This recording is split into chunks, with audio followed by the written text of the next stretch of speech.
Are you like me and you need a little help planning your color changes and your 10 stitch blanket? Well, have no fear, we have some charts here. Stay tuned and I'll show them to you and tell you where to get yours and download a free PDF to color them. See you soon. Welcome to GoodKnit Kisses. We're all about helping you stitch your love and love your stitches. Okay, before we get started, be sure and click on the link in the description below to get your free PDF to customize your own chart after you see these 5 different color charts that we're going to show you. All right, let's begin. Looking at this gauge swatch square, this just shows you where you've cast on, done your 2 corners, joined, the 3rd corner, joined, 4th corner, and made your last join, and it gets you this square or your initial rectangle. And then this is where you're going to want to start your color. So this little line right here on our charts is going to be red, and it will appear kind of bold on there so you can see this is where you need to start. So if you are working where you want the right side to look nice and you like how the ridge is showing here, then you will start with it directly on your first knit row of your corner. You're going to start knitting there with your new color. If you like the wrong side more, then you're going to start one below, which is the row right before you begin the corner. So that is where you actually make your color change. As we're working, the corner is going to start developing this direction. And so the first stitch is actually going to fall on this side of the chart. All right, let's move on and I'll show you the charts. Our first color chart is stripes in the round, and it's just simply alternating stripes. It begins with a larger section of the color, just where that beginning gauge swatch was that we talked about in order to do the rounds. Again, click on that link up there and find the video showing what a gauge swatch is.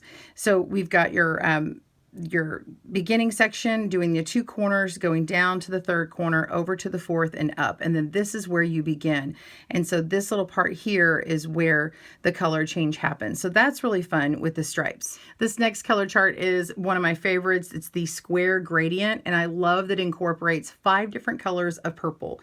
Right here in the very middle, you can see there's a very dark purple or eggplant color, and then just a little bit lighter with 2 rounds of a little bit lighter purple, and then we get into a little bit lighter and a little bit lighter, and then the very lightest. You could even do a white here or cream or something if you don't have enough for all of them. And the beginning is a little different in that it's got, of course, your cast on, and then the 2 squares here, the 2 corners, and go around corner, corner, corner. And this is where that sort of immediate square would be for your gauge swatch. But it actually incorporates 1 more round here to give it a nice big thick square. Okay, I really like that. And then it color changes, the first color change here, and we're changing on the color corner. And so you've got 2 rounds of purple. And then when we go up to the next lighter color, it's actually 3 rounds of purple.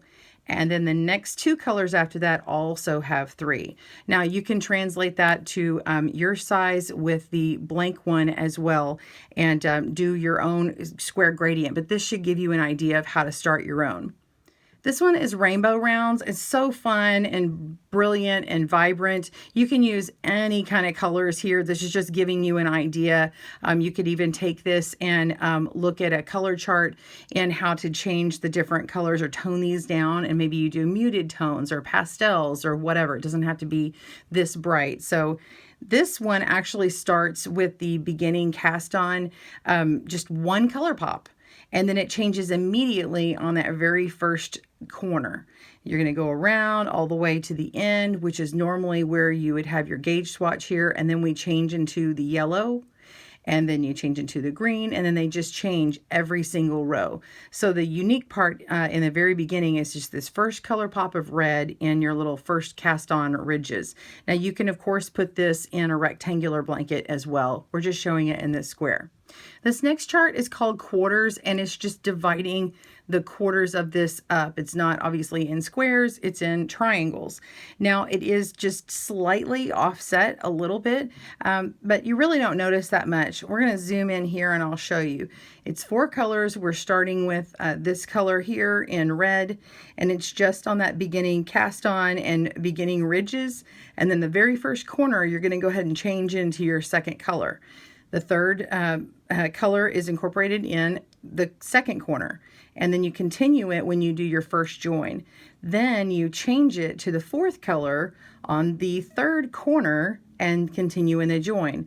Then change to the first color again in the next corner. So you are still changing on corners, and we're going to go up here and then change again. So that is how that would be done. And then you just kind of keep it on going. The last one is contrast corner. So you're just talking about a main color blanket, and then you've got every single corner is going to have a pop of color. So you can make it more subdued or color pop, or even maybe you do a rainbow throughout here, or make this one color here and this one color here, or maybe you do a combination of the the quarters and the contrast corners. Maybe this is a way you divide the colors up, and maybe you want it to be like a big hourglass and make this one white, and maybe this whole thing is black, these parts that join, because it's got this middle part here, that's an hourglass, and then maybe this is the same color as that,